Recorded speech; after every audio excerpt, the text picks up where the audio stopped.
Mengenal Hantan Kong. Pemujaan Dewa Hantan Kong tidak terlepas dari keberadaan kelenteng. Kelenteng-kelenteng yang menempatkan altar Hantan Kong banyak ditemui di Pulau Jawa. Kelenteng ini dibangun oleh orang-orang perantauan yang berhasil di tempat rantau sebagai sebuah ungkapan terima kasih dan syukur atas keberhasilan dan kemakmuran yang telah diterima.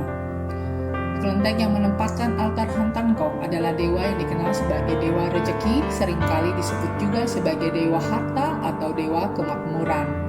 Perayaan memperingati Hari Besar Hantan Kong adalah setiap bulan 3 tanggal 15 Imlek atau sekitar bulan April. Hantan Kong merupakan pelafalan bahasa Hokkien dari pelafalan Mandarin Dewa Swantan atau Dewa Chow Gong Mi. Hantan Kong sering ditampilkan sebagai seorang panglima perang berwajah bengis dengan pakaian perang lengkap, satu tangan menggenggam ruyung dan tangan yang lain membawa sebongkah emas dan mengendarai seekor harimau hitam. Beberapa kelenteng yang memiliki altar utama Hantan Kong adalah Wihara Widi Sakti yang awalnya bernama Kelenteng Pi Hian Kong, merupakan kelenteng yang berada di Sukabumi yang memiliki altar utama Hantan Kong yang dibangun pada tahun 1912.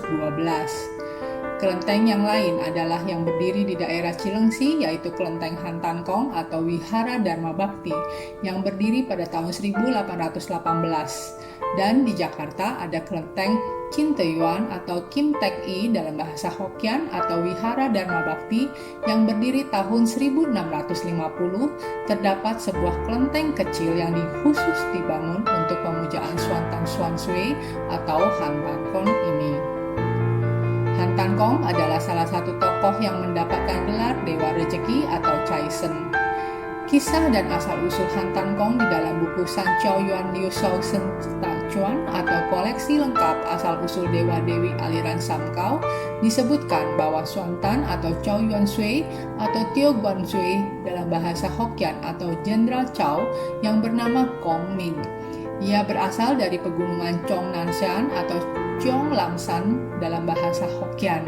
Pada zaman dinasti Qin 246 sebelum Masehi hingga 207 sebelum Masehi, ia meninggalkan kehidupan dunia dan pergi bertapa di pegunungan Long Hushan, menggantikan Chang Tianxi atau Tio Tianshu dalam bahasa Hokkien yang berkuasa di situ.